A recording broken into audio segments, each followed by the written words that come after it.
Hello everyone, 5th semester BCom Income Tax 1 for the assessment year 2020-21. Let us start Chapter 1 Introduction to Income Tax, presented by Dr. Pramila KS. Let's see what the income tax means. Income tax, there are two words in this. First one is income and the second one is tax. Income means the revenue, whatever earned, is called as income. For example, maybe it may be salary, rent, interest, profit, gains, or earnings from lottery ticket, or winnings from horse race, anything. Whatever earned is called as income. And tax means it is a fees. It is a compulsory payment made to the government by the individuals without expecting anything in return directly. ಆದಾಯ ತೆರಿಗೆ. ಆದಾಯ ತೆರಿಗೆ ಅಂದರೆ ಏನು? ಇದರಲ್ಲಿ ನೋಡಿ ಎರಡು ಪದಗಳನ್ನ ನೋಡ್ತೀವಿ. ಒಂದು ಆದಾಯ, ಇನ್ನೂ ಒಂದು ತೆರಿಗೆ.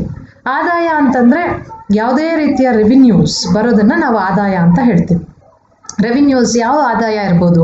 ಸಂಬಳ ಇರ್ಬೋದು, ಮನೆ ಬಾಡಿಗೆ ಬರೋದು, ಅಥವಾ ಯಾರಿಗಾದ್ರೂ ಬಡ್ಡಿ ಕೊಟ್ಟು ಬಡ್ಡಿ ತೊಗೊಳ್ತಾ ಇರ್ಬೋದು, ಅಥವಾ ಯಾವುದಾದ್ರೂ ಬಿಸ್ನೆಸ್ನಲ್ಲಿ ಪ್ರಾಫಿಟ್ಸ್ ಬರುವಂಥದ್ದು, ಸೆಕ್ಯೂರಿಟೀಸಲ್ಲಿ ಇನ್ವೆಸ್ಟ್ ಮಾಡಿ ಡಿವಿಡೆಂಡ್ಸ್ ಬಂದರೆ, ಸೊ ಇದನ್ನೆಲ್ಲನೂ ಆದಾಯ ಅಂತ ಹೇಳ್ತೀವಿ ಅಲ್ವಾ? ಸೊ ಟ್ಯಾಕ್ಸ್ ಅಂತಂದರೆ ಈ ಇನ್ಕಮ್ ಬರುವಂಥ ಆದಾಯದ ಮೇಲೆ ಟ್ಯಾಕ್ಸ್ ಕಟ್ತೀವಿ. ಸೊ ಹಾಗಾದರೆ ಟ್ಯಾಕ್ಸ್ ಅಂದರೆ ಏನು? ಯಾರಿಗೆ ಕಟ್ಟಬೇಕು? ಯಾಕೆ ಕಟ್ಟಬೇಕು? ಟ್ಯಾಕ್ಸ್ ಅನ್ನೋದು ಒಂಥರದ ಫೀಸ್, ಇದು ಒಂಥರ compulsory payment to the government. ಇದು ಕೊಡಲೇಬೇಕಾಗಿರುವಂಥ ತೆರಿಗೆ ಅನ್ನೋದು ಗೌರ್ಮೆಂಟ್ಗೆ ಕೊಡಬೇಕಾಗಿರುವಂಥ ಒಂದು ಹಣ. ಈ ತೆರಿಗೆಯನ್ನು ನಾವು ಗೌರ್ಮೆಂಟ್ಗೆ ಕೊಡ್ತೀವಿ. ಗೌರ್ಮೆಂಟಿಂದ ಯಾವುದೇ ರೀತಿಯಲ್ಲಿ ನಮ್ಗೆ ಡೈರೆಕ್ಟಾಗಿ ಯಾವುದನ್ನು ನಾವು ಎಕ್ಸ್ಪೆಕ್ಟ್ ಮಾಡೋಕ್ಕೆ ಹೋಗಲ್ಲ.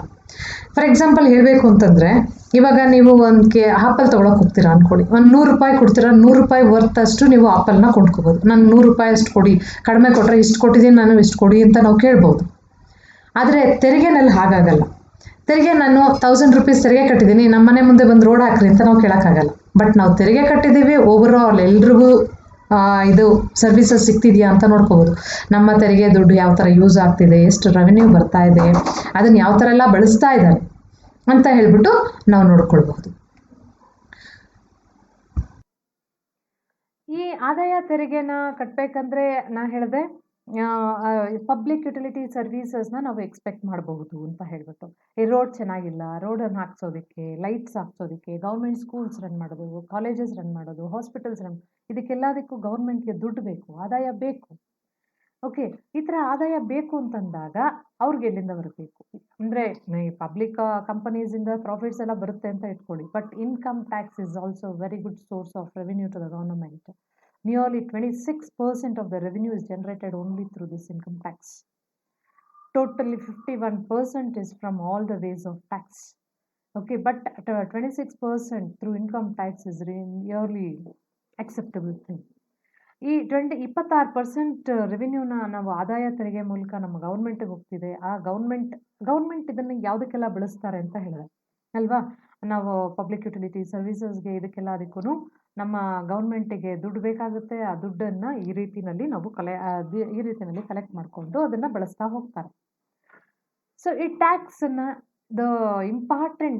ಈ ಟ್ಯಾಕ್ಸ್ ನಮ್ಮ ಸೋಷಿಯೋ ಎಕನಾಮಿಕ್ ಡೆವಲಪ್ಮೆಂಟಲ್ಲಿ ಇಂಪಾರ್ಟೆಂಟ್ ರೋಲನ್ನು ಪ್ಲೇ ಮಾಡುತ್ತೆ. And also building the economy. ಯಾವುದೇ ಒಂದು ಎಕಾನಮಿ ತುಂಬ ಸ್ಟ್ರಾಂಗ್ ಆಗಿದೆ ಅಂತ ಹೇಳಿದ್ರೆ ಈ ಇನ್ಕಮ್ ಟ್ಯಾಕ್ಸಿನ ಒಂದು ರೋಲ್ ತುಂಬ ಮಹತ್ವವಾಗಿರುತ್ತೆ.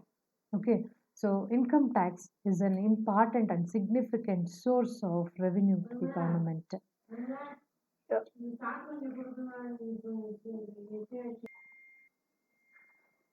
Income tax is an important source ಅಂತ ಹೇಳಿದೆ. ಈಗ ಇನ್ಕಮ್ ಟ್ಯಾಕ್ಸ್ ಬಗ್ಗೆ ಯಾರು ನೋಡ್ಕೊಳ್ಳೋದು, ಏನು ಹೈಯೆಸ್ಟ್ ಅಥಾರಿಟಿ ಯಾವುದು ಅಂತಂದರೆ CBDT, central board of direct taxes, has the powers to issue orders, instructions and directions for the proper administration of the Income Tax Act. Income tax authorities are bound by these circulars. Though income tax is a central subject, its proceeds other than surcharge is distributed among center and state. ಈ income ಟ್ಯಾಕ್ಸನ್ನು ತನ್ನ income tax ಆಡಳಿತನ full ನೋಡ್ಕೊಳ್ಳೋದು ಯಾವುದು ಅಂದರೆ CBDT, central board of direct taxes ಅಂತ. ಇವ್ರ ಕೆಳಗಡೆ ಇನ್ನೂ ತುಂಬ ಜನ ಬರ್ತಾರೆ. ಆಮೇಲೆ ನೆಕ್ಸ್ಟ್ ಇದರಲ್ಲಿ ಅಡ್ಮಿನಿಸ್ಟ್ರೇಷನ್ ಅಂತ ನೋಡಿದಾಗ ಅಲ್ಲಿ ಹೇಳೋಣ ಯಾರ್ಯಾರು ಬರ್ತಾರೆ, ಅವರ ರೋಲ್ಸ್ ಏನು, ಅವರ ಫಂಕ್ಷನ್ಸ್ ಏನು, ಸಿಗ್ನಿಫಿಕೆನ್ಸ್ ಏನು. ಸೊ ಈ central board of direct taxes is the highest authority. ಇವ್ರಿಗೆ they have the powers to issue orders and instructions to other subordinates who are working under them.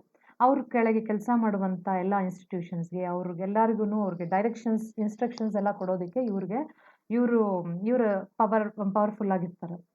So ಈ income tax ಬರುವಂಥ income ಟ್ಯಾಕ್ಸನ್ನು collect ಮಾಡಿದನ್ನು ಸರ್ಚಾರ್ಜನ್ನು ಹೊರತುಪಡಿಸಿ ಉಳಿದಂಥ ಆದಾಯ ತೆರಿಗೆನ centre ಮತ್ತು state ಅವರು ಶೇರ್ ಮಾಡ್ಕೊಳ್ತಾ ಹೋಗ್ತಾರೆ. Okay, next let us see the brief history of income tax. ಈ ಇನ್ಕಮ್ ಟ್ಯಾಕ್ಸ್ ಹಿಸ್ಟ್ರಿ ಹೇಳಿದೆ ಅಲ್ವಾ, ಇದೊಂದು ರೀತಿ ಆದಾಯ ತೆರಿಗೆ. ಯೂಶುವಲ್ ಆಗಿ ಎಲ್ಲರಿಗೂ ಸ್ಯಾಲ್ರಿ ಪೀಪಲ್ಸ್ಗೆಲ್ಲ ಮಾರ್ಚ್ ಬಂತು, ಫೆಬ್ರವರಿನಲ್ಲೇ ತಲೆನೋವು ಬಂದಿರುತ್ತೆ. ಈಗಾಗಲೇ ಇನ್ಕಮ್ ಟ್ಯಾಕ್ಸ್ ಇಷ್ಟು ಕಟ್ಟಬೇಕು, ಅಷ್ಟು ಕಟ್ಟಬೇಕು ಅಂತ ಹೇಳಿಬಿಟ್ಟು ಆ ಇನ್ಕಮ್ ಟ್ಯಾಕ್ಸ್ನ ಕ್ಯಾಲ್ಕುಲೇಟ್ ಮಾಡ್ತಾ ಇರ್ತಾರೆ. ಯಾವ ರೀತಿನಲ್ಲಪ್ಪ ಸ್ವಲ್ಪ ಕಡಿಮೆ ಮಾಡ್ಕೊಳ್ಬಹುದು ಅಂತ ಹೇಳಿಬಿಟ್ಟು ಕ್ಯಾಲ್ಕುಲೇಟ್ ಮಾಡೋದಕ್ಕೆ ಸ್ಟಾರ್ಟ್ ಮಾಡಿರ್ತಾರೆ. ಸೊ ಈ ಥರ ಇರಬೇಕಂದ್ರೆ ಈ ಇನ್ಕಮ್ ಟ್ಯಾಕ್ಸ್ ಎಲ್ಲಿಂದ ಬಂತು, ಯಾರು ಇದನ್ನು ಕಂಡುಹಿಡಿದ್ರು, ಯಾವಾಗ ಸ್ಟಾರ್ಟ್ ಆಯಿತು ಅಂತ ನೋಡೋದಾದರೆ, in the year 1857 government incurred heavy losses on account of military mutiny. Military mutiny ಅಂತ ಹೇಳಿದ್ರು, but actually that was the first war of independence by the Indians. The war broke out between Indians and Britishers for independence.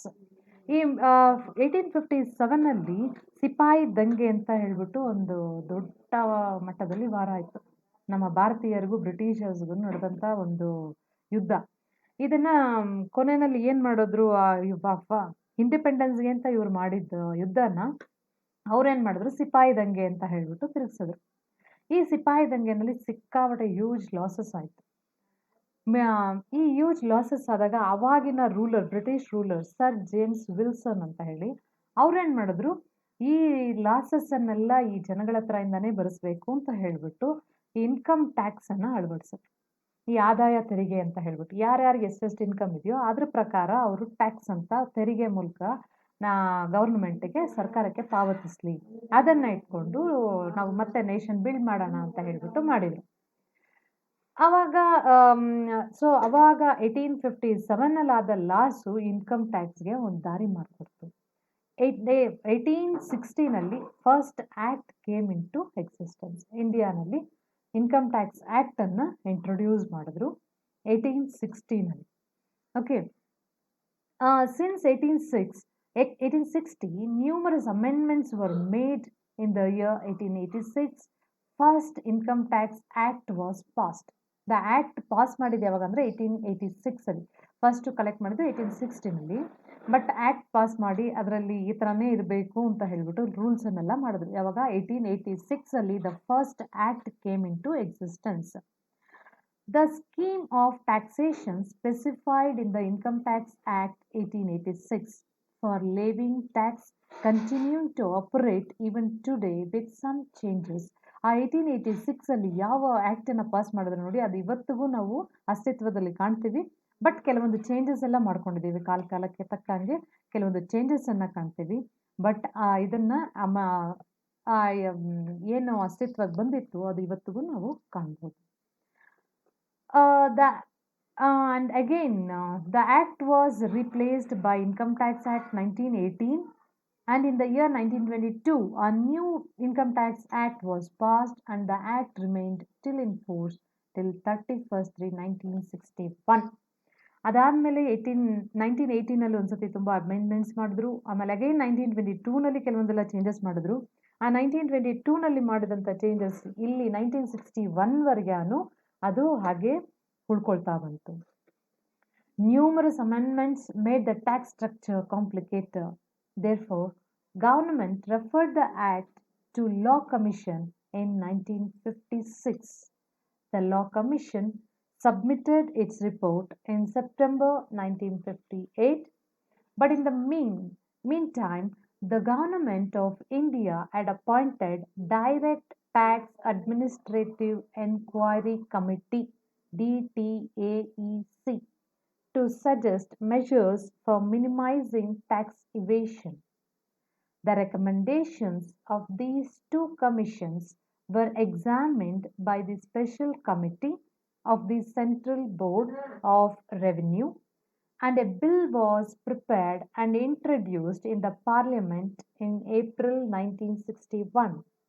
The bill was passed by the Parliament in September 1961. This act came into force on 1st April 1962. It applies to the whole of India. See these numerous changes ನಾನು ಹೇಳಿದೆ 1886 act ಮಾಡಿದ್ರು, ಮತ್ತೆ ಅದನ್ನು 1918 change ಮಾಡಿದ್ರು, ಮತ್ತೆ 1922 amend ಮಾಡಿದ್ರು. These amendment made this tax thing calculation of tax is the tedious thing. ಈ ಥರ ಅಮೆಂಡ್ಮೆಂಟ್ಸ್ ಎಲ್ಲ ಮಾಡಿ ಟ್ಯಾಕ್ಸ್ ಕ್ಯಾಲ್ಕುಲೇಟ್ ಮಾಡೋದು, ಟ್ಯಾಕ್ಸ್ ಪೇ ಮಾಡೋದು ಅನ್ನೋದು ಒಂದು ರೀತಿಯ ತುಂಬ ಕಷ್ಟಕರವಾದ ಅಂತ ಕೆಲಸ ಆಗೋಯ್ತು. ಸೊ ಅವಾಗ ಏನು ಮಾಡಿದ್ರು, ಇನ್ ದ ಇಯರ್ 1956 ಗೌರ್ಮೆಂಟ್ ಏನು ಮಾಡಿದ್ರು, ಲಾ ಕಮಿಷನ್ಗೆ ರೆಫರ್ ಮಾಡಿದ್ರು. ಸ್ವಲ್ಪ ಈಸಿಯಾಗಿ ಟ್ಯಾಕ್ಸ್ ಕಟ್ಟೋ ರೀತಿಯಲ್ಲಿ ಟ್ಯಾಕ್ಸ್ ಅಮೆಂಡ್ಮೆಂಟ್ಸನ್ನು ಮಾಡೋದಕ್ಕೋಸ್ಕರ ಅವ್ರಿಗೆ ಹೇಳಿದ್ರು. ಅದೇ ಸಮಯದಲ್ಲಿ ಅಗೈನ್ ಇನ್ 1958 ಟ್ಯಾಕ್ಸ್ ಇವೇಷನ್ ಅವಾಯ್ಡ್ ಮಾಡೋದು.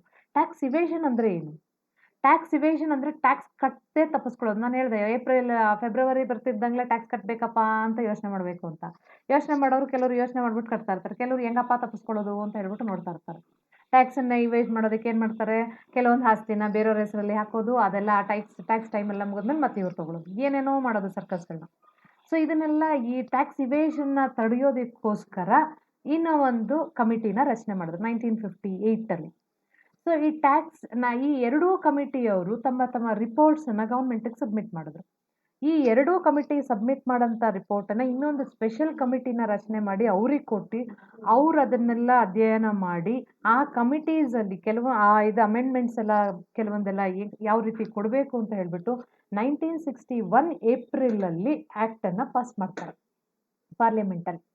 ಸೊ ಅದಕ್ಕೆ ನಾವು ಇವಾಗಲೂ ಹೇಳೋದು ಇನ್ಕಮ್ ಟ್ಯಾಕ್ಸ್ ಆ್ಯಕ್ಟ್ 1961 ಅಂತ ಹೇಳ್ಬಿಟ್ಟು. ಸೊ ಅವಾಗ ಹ್ಯೂಜ್ ಅಮೆಂಡ್ಮೆಂಟ್ಸ್ ಆಯಿತು. ಸೊ ಅದನ್ನು ಪಾರ್ಲಿಮೆಂಟಲ್ಲಿ ಅಪ್ರೂವ್ ಮಾಡಿದ್ದು 1962 ಅಪ್ರೂವ್ ಮಾಡಿದ್ರು. ಬಟ್ 1961 ಈ ಆ್ಯಕ್ಟ್ ಕೊಟ್ಟಿರೋದಕ್ಕೋಸ್ಕರ ಅದನ್ನು ಇನ್ಕಮ್ ಟ್ಯಾಕ್ಸ್ ಆ್ಯಕ್ಟ್ 1961 ಅಂತ ಹೇಳ್ತೀವಿ. ಹ್ಯೂಜ್ ಅಮೆಂಡ್ಮೆಂಟ್ಸ್ ಆಯಿತು. ಸೊ ಅವಾಗಿಂದ ಇನ್ನೂ ಮತ್ತೆ ಚೇಂಜಸ್ ಮಾಡಿದ್ದಾರೆ ಕಾಲಕ್ಕೆ ತಕ್ಕನಂಗೆ. ಬಟ್ ಇವತ್ತಿಗೂ 1961 ಹೇಳ್ತಿರ್ತೀವಿ. ಸೊ ಬಟ್ ಇವಾಗೆಲ್ಲ ಏನು ಅಂತಂದರೆ ಇನ್ಕಮ್ ಟ್ಯಾಕ್ಸ್ ಯಾರು ಬೇಕಾದ್ರೂ ಈವನ್ ನೀವು BCom ಮುಗಿಸ್ತಿದ್ದಂಗೆ ನೀವು ಕ್ಯಾಲ್ಕುಲೇಟ್ ಮಾಡಿಬಿಡ್ತೀರಾ. ಇಂಡಿವಿಜುವಲ್ ಇನ್ಕಮ್ ಅಸೆಸನ್ ಮಾಡೋದನ್ನು ಹೇಗೆ ಅಂತ ಹೇಳ್ಬಿಟ್ಟು ಮಾಡ್ಬೋದು. ತುಂಬ ಸುಲಭವಾಗಿ ಮಾಡಿದ್ದಾರೆ. ಆ್ಯಪ್ಸ್ ಎಲ್ಲನೂ ಇದೆ ಅದರಲ್ಲಿ. ಇನ್ಕಮ್ ಟ್ಯಾಕ್ಸ್ ಆ್ಯಕ್ಟನ್ನು ಇನ್ಕಮ್ ಟ್ಯಾಕ್ಸನ್ನು ಕ್ಯಾಲ್ಕುಲೇಟ್ ಮಾಡೋದಕ್ಕೆ ತುಂಬ ಸುಲಭವಾಗಿ ಯಾವ ಥರ ಕ್ಯಾಲ್ಕುಲೇಟ್ ಮಾಡೋದು ಅಂತ ಹೇಳ್ಬಿಟ್ಟು ತುಂಬ ಚೆನ್ನಾಗಿ ಇದನ್ನು ಮಾಡಿ ಅಮೆಂಡ್ಮೆಂಟ್ಸ್ ಎಲ್ಲ ಮಾಡಿ ಟ್ಯಾಕ್ಸ್ ಇವೇಷನ್ ತಡೆಯೋದಕ್ಕೋಸ್ಕರ ಎಲ್ಲ ಅಮೆಂಡ್ಮೆಂಟ್ಸ್ ಮಾಡಿ 1961 ಇದು ಮಾಡಿದ್ದಾರೆ. ಇವಾಗ ಸ್ಕೋಪ್ ನೋಡೋದಾದರೆ ಈ ಇನ್ಕಮ್ ಟ್ಯಾಕ್ಸ್ ಎಲ್ಲೆಲ್ಲ ಅಪ್ಲೈ ಆಗುತ್ತೆ, ಎಷ್ಟುವರೆಗೆ ನಮ್ಮ ಇದಕ್ಕೆ ಅಪ್ಲೈ ಆಗುತ್ತೆ ಅಂತ ನೋಡಿದ್ರೆ, ಮೊದಲೆಲ್ಲ ನಾವು 2 ವರ್ಷ 3 ವರ್ಷ ಹಿಂದೆ ಹೇಳಬೇಕಾದ್ರೆ ಅವಾಗ ಒನ್ ಇಂಡಿಯಾ ಅಂತ ಇರಲಿಲ್ಲ. ಜಮ್ಮು ಆ್ಯಂಡ್ ಕಾಶ್ಮೀರ್ ಬೇರೆ, ಸೊ ಅದನ್ನು except Jammu and Kashmir it applies to whole India ಅಂತಿದೆ. ಬಟ್ ಇವಾಗ ಆಗಲ್ಲ. Income tax applies to the whole India including Jammu and Kashmir, Sikkim ಎಲ್ಲ ಕಡೆಗೂ ಒಂದೇ rule, one India one rule ಅಂತ ಆಯಿತು. So this income tax act applies to whole India. Okay, so ಇದನ್ನು ನೋಡಬೇಕಂದ್ರೆ ಇನ್ಕಮ್ ಟ್ಯಾಕ್ಸಲ್ಲಿ ನೆಕ್ಸ್ಟ್ ಇದನ್ನು ನೋಡ್ತೀವಿ ಅಂತಂದರೆ income tax 5 pillars of income tax ಅಂತ ಹೇಳ್ಬಿಟ್ಟು ನೋಡ್ತೀವಿ. ಈ 5 ಪಿಲ್ಲರ್ಸ್ ಅಂತ ಅಂದರೆ ಏನು ಅಂದರೆ ಇನ್ಕಮ್ ಟ್ಯಾಕ್ಸ್ ಸ್ಮೂತಾಗಿ ನಡ್ಕೊಂಡು ಹೋಗೋದಕ್ಕೋಸ್ಕರ ಇರುವಂಥ ಒಂದು ಪಿಲ್ಲರ್ಸ್. ಅದು ಯಾವುದು ಅಂತಂದರೆ ಇನ್ಕಮ್ ಟ್ಯಾಕ್ಸ್ ಆ್ಯಕ್ಟ್ 1961 ಒಂದು, ಇನ್ನೊಂದು income tax rules 1962, finance act, case laws and then circulars and notifications. So income tax act 1961 ಏನು ಹೇಳುತ್ತೆ? ಇದರಲ್ಲಿ ಏನಂತ ಇದೆ ಅಂದರೆ it specifies the various provisions for determining taxable income, tax liability, procedure for assessment, procedure for appeals, penalties and prosecutions. It contains 298 sections and 14 schedules. ಈ 1961 ಆ್ಯಕ್ಟಲ್ಲಿ ನಾವು income ಟ್ಯಾಕ್ಸ್ನ ಯಾವ ಥರ ಕ್ಯಾಲ್ಕುಲೇಟ್ ಮಾಡೋದು, ಯಾವ ಥರ ಡಿಟರ್ಮೈನ್ ಮಾಡೋದು, ಯಾವ ಥರ ಅಸೆಸ್ ಮಾಡಬೇಕು ಎಲ್ಲನೂ ಡೀಟೇಲಾಗಿರುತ್ತೆ. ನಮ್ಮ ಇಂಡಿಯಾನಲ್ಲಿರುವಂಥ ಶೆಡ್ಯೂಲ್ಸ್ ಬೇರೆ ಯಾವ ದೇಶದಲ್ಲೂ ಇರೋಲ್ಲ, ಅಷ್ಟು ಶೆಡ್ಯೂಲ್ಸ್ ಇರುತ್ತೆ. ಬಟ್ ಅಷ್ಟೇ ಕ್ರೈಮ್ಸು ನಡೆಯುತ್ತೆ. ಎಲ್ಲದಕ್ಕೂ ಒಂದೊಂದು ಲೂಪ್ ಹೋಲ್ಸನ್ನು ಕಂಡುಹಿಡ್ಕೊಂಡಿರ್ತಾರೆ. ಬಟ್ ಇದರಲ್ಲಿ ನಮ್ಮ ಇನ್ಕಮ್ ಟ್ಯಾಕ್ಸ್ ಆ್ಯಕ್ಟಲ್ಲಿ 298 ಸೆಕ್ಷನ್ಸ್ ಇದೆ and 14 schedules. Next one second pillar of income tax ಅಂತ ನೋಡಿದ್ರೆ ಇನ್ಕಮ್ ಟ್ಯಾಕ್ಸ್ ರೂಲ್ಸ್ 1962. ಇದೇನು ಹೇಳುತ್ತೆ ಅಂದರೆ central board of direct taxes has the power to frame rules by way of notifications in the official gazette. So rule 1962 ಏನು ಹೇಳ್ತಾ ಇದೆ ಅಂದರೆ full power CBDT ಕೊಟ್ಟರು. CBDT has the power to frame the rules. Through notification, it can inform through all the concerned authorities. Next, Finance Act. Finance Minister of India presents the finance bill in the Parliament every year, which consists of various amendments proposed to be made in the direct and indirect taxes. And the second one, if the bill is passed by both the houses of parliament, the president who accepts for all these things, it becomes Finance Act. First ಏನು ಮಾಡ್ತಾರೆ, finance minister bill ಎಲ್ಲ prepare ಮಾಡಿ ಪಾರ್ಲಿಮೆಂಟಲ್ಲಿ produce ಮಾಡ್ತಾರೆ. Bill president accept ಮಾಡಿದ್ಮೇಲೆ it becomes an act. Act ಆದಮೇಲೆ next ಸ್ಟೆಪ್ಪಲ್ಲಿ ಏನು ಮಾಡ್ತಾರೆ, ಅದನ್ನು ಎಲ್ಲರಿಗೂ ತಿಳಿಸ್ತಾರೆ. whatever proposed amendments are then incorporated in income tax, it becomes applicable from the first day of the next financial year. ಅಲ್ಲಿ ಏನೆಲ್ಲ ಅಮೆಂಡ್ಮೆಂಟ್ಸ್ ಆಯಿತು, ಏನೆಲ್ಲ ಚೇಂಜಸ್ ಆಯಿತು, ಏನೇನು ಮಾಡಬೇಕು ಅನ್ನೋದನ್ನು ನೆಕ್ಸ್ಟ್ ಫೈನಾನ್ಷಿಯಲ್ ಇಯರಿಂದ ಇಂಪ್ಲಿಮೆಂಟ್ ಮಾಡ್ತಾ ಹೋಗ್ತಾರೆ. ಫೋರ್ತ್ ಪಿಲ್ಲರ್ ಅಂತ ಹೇಳಬೇಕಂದ್ರೆ ಕೇಸ್ ಲಾಸ್ ಅಂತಂದರೆ ಏನು? ಕೇಸ್ ಲಾಸ್ ಅಂತಂದರೆ ಕೆಲವೊಂದು ಇದರಲ್ಲಿ ಜಡ್ಜ್ಮೆಂಟ್ಸನ್ನು ಕೊಟ್ಟಿರ್ತಾರಲ್ವಾ, ಕೆಲವೊಂದು ಕೇಸಸ್ ಆಗಿರುತ್ತೆ ಈಗಾಗಲೇ. ಆ ಕೇಸಲ್ಲಿ ಕೊಟ್ಟಿರುವಂಥ ಜಡ್ಜ್ಮೆಂಟ್ ನೆಕ್ಸ್ಟ್ ಕೇಸ್ಗೆ ಒಂದು ಅಡಿಪಾಯನ ಆಗುತ್ತೆ. ನೆಕ್ಸ್ಟ್ ಕೇಸ್ ರೆಫರ್ ಮಾಡಬೇಕಂದ್ರೆ ಈ ಕೇಸಲ್ಲಿ ಹಿಂಗಾಗಿತ್ತು, ಈ ಕೇಸಲ್ಲೂ ಇದೇ ಥರ ತೀರ್ಮಾನ ಕೊಡಿ ಅನ್ನೋ ಥರ ಬರುತ್ತೆ. ಸೊ ನೆಕ್ಸ್ಟ್ ಪಿಲ್ಲರ್ ಒಂದು ಕೇಸ್ ಲಾಸ್ಟ್ ಒಂದು ಸರ್ಕ್ಯುಲರ್ಸ್ ಆ್ಯಂಡ್ ನೋಟಿಫಿಕೇಶನ್. CBDT ಇವ್ರೇನು ಮಾಡ್ತಾರೆ, ಎಲ್ಲ ಚೇಂಜಸ್ಸು ಏನೇನು ಮಾಡಬೇಕು, ಯಾವ ಥರ ಮಾಡಬೇಕು ಅನ್ನೋದನ್ನು ಸರ್ಕ್ಯುಲರ್ಸನ್ನು ಮಾಡಿ ನೋಟಿಫಿಕೇಷನ್ಸನ್ನು ಮಾಡಿ ಎಲ್ರಿಗೂ ಕಳಿಸ್ಕೊಟ್ಟಿರ್ತಾರೆ. ಆ ನೋಟಿಫಿಕೇಷನ್ ಪ್ರಕಾರ, ಆ ಸರ್ಕ್ಯುಲರ್ಸ್ ಪ್ರಕಾರ ಕಾಲಕ್ಕೆ ಇನ್ಕಮ್ ಟ್ಯಾಕ್ಸಲ್ಲಿ ಏನೆಲ್ಲ ಚೇಂಜಸ್ ಮಾಡಬೇಕು ಇದನ್ನು ಮಾಡ್ತಾ ಹೋಗ್ತಾರೆ. ಯಾರ್ಯಾರಿಗೆ ಏನೇನು ಪವರ್ಸ್ ಇರುತ್ತೆ, ಅವ್ರ ಕೆಳಗಡೆ ಇರುವಂಥ ಕಮಿಷನರ್ಗೆ, TRO ಟ್ಯಾಕ್ಸ್ ರಿಕವರಿ ಆಫೀಸರ್ಸ್ಗೆ ಅವ್ರಿಗೇನೆಲ್ಲ ಪವರ್ಸ್ ಇರುತ್ತೆ, ಅವ್ರು ಏನೆಲ್ಲ ಮಾಡಬೇಕು, ಅವರ ಸಬಾರ್ಡಿನೇಟ್ಸನ್ನು ಯಾರು ಅಪಾಯಿಂಟ್ ಮಾಡ್ಕೋತಾರೆ, ಅವರ ಕರ್ತವ್ಯಗಳೇನು. ಇವಾಗ ಯಾರಾದರೂ ಒಬ್ರು ಕಟ್ಟಿಲ್ಲ ಅಂತಂದರೆ ನೀವು ನೋಡ್ತಿರ್ತೀರ, ಅವಾಗವಾಗ TVನಲ್ಲಿ ತೋರಿಸ್ತಿರ್ತಾರೆ ಇನ್ಕಮ್ ಟ್ಯಾಕ್ಸ್ ರೈಡ್ ಹೋಗಿದ್ರು ಅವರು. ಈ ಇನ್ಕಮ್ ಟ್ಯಾಕ್ಸ್ ರೈಡ್ ಹೋಗೋದಕ್ಕೆ ಯಾರು ಕೊಡ್ತಾರೆ ಪವರ್ಸ್ ಇವರಿಗೆ? CBDTಗೆ they have the powers to issue the orders. ಎಲ್ಲನ ರೈಡ್ಗೆ ಹೋಗಬೇಕು ಅಂತಂದರೆ CBDT can give the power issue the order. ಅವ್ರಿಗೆ ಆರ್ಡರ್ ಮಾಡ್ಬೋದು, ಇಂಥ ಕಡೆ ಹೋಗಿ ರೈಡ್ಗೆ ಹೋಗಿ ಅಂತ ಹೇಳ್ಬಿಟ್ಟು. So CBDT has the supreme authority in income tax. ಅವ್ರಿಗೆ ಎಲ್ಲ ಪವರ್ಸು ಇರುತ್ತೆ. ಅವ್ರೇನು ಮಾಡ್ತಾರೆ, ಯಾವುದು ಸರ್ಕ್ಯುಲರ್ ಏನೆಲ್ಲ ಅವ್ರಿಗೆ ಆರ್ಡರ್ಸ್ ಇಶ್ಯೂ ಮಾಡಬೇಕು ಅದನ್ನೆಲ್ಲ ನೋಟಿಫಿಕೇಷನ್ಸ್ ಮಾಡಿ ಕನ್ಸರ್ನ್ಡ್ ಇವರಿಗೆ ನೋಟಿಫೈ ಮಾಡ್ತಾರೆ. ಆ ರೂಲ್ಸನ್ನು, ಆ ರೆಗ್ಯುಲೇಷನ್ಸನ್ನು ಫಾಲೋ ಮಾಡಿಕೊಂಡು ಇವರು ಬೇರೆ ಅಂದರೆ ಇವ್ರ ಕೆಳಗಡೆ ಇರುವಂಥ ಸಬಾರ್ಡಿನೇಟ್ಸ್ ಬೇರೆ ಅಥಾರಿಟೀಸ್ ಎಲ್ಲನೂ ಕೆಲಸ ಮಾಡ್ತಾ ಹೋಗ್ತಾರೆ. ಕೊನೆಯಲ್ಲಿ ಬರುವಂಥ ಇನ್ಕಮ್ ಟ್ಯಾಕ್ಸ್ ದುಡ್ಡನ್ನು ಸ್ಟೇಟ್ ಮತ್ತು ಸೆಂಟ್ರಲ್ ಅವರು ಹಂಚ್ಕೊತಾರೆ. ಎಕ್ಸೆಪ್ಟ್ ಸರ್ಚಾರ್ಜನ್ನು ಹಂಚ್ಕೊಳಕ್ಕೆ ಹೋಗಲ್ಲ. ಅದನ್ನು ಬಿಟ್ಟು ಬೇರೆ ಇನ್ಕಮ್ ಟ್ಯಾಕ್ಸ್ ಅಂತ ಏನೆಲ್ಲ ಕಲೆಕ್ಟ್ ಮಾಡಿರ್ತಾರೆ ನೋಡಿ, ಆ ದುಡ್ಡನ್ನು ಅವರು ಸ್ಟೇಟ್ ಆ್ಯಂಡ್ ಸೆಂಟ್ರಲ್ಲಿ ಡಿವೈಡ್ ಮಾಡ್ತಾರೆ. ಸೊ ಇಲ್ಲಿ ನಿಮಗೆ ಇದರಲ್ಲಿ ಇವತ್ತಿನ ಸೆಷನಲ್ಲಿ ನೀವು ತಿಳ್ಕೊಬೇಕಾಗಿರೋದು ಏನು ಅಂದರೆ, ಜಸ್ಟ್ ಬ್ರೀಫ್ ಹಿಸ್ಟ್ರಿ ಎಲ್ಲಿಂದ ಬೆಳೀತು. 1850s ಒಂದು ಮಿಲಿಟರಿ ಮ್ಯೂಟಿನಿ ಒಂದು ನೆನ್ಪಿಟ್ಕೊಳ್ಳಿ. ಅಲ್ಲಿಂದ ಆಮೇಲೆ 1961 ಆ್ಯಕ್ಟ್, ಫಸ್ಟ್ ಆ್ಯಕ್ಟ್ ಪಾಸ್ ಮಾಡಿದ್ದು 1886ಅಲ್ಲಿ. ಫಸ್ಟ್ ಇನ್ಕಮ್ ಟ್ಯಾಕ್ಸ್ ಕಲೆಕ್ಟ್ ಮಾಡಿದ್ದು 1886ಅಲ್ಲಿ ಫಸ್ಟ್ ಆ್ಯಕ್ಟ್ ಪಾಸ್ ಮಾಡಿದ್ರು. ಅದಾದಮೇಲೆ 1961ನಲ್ಲಿ ಆದಂಥ ಅಮೆಂಡ್ಮೆಂಟ್ಸ್ 3 ಕಮಿಷನನ್ನು ಇದು ಮಾಡಿತ್ತು. ಯೂಶಲಾಗಿ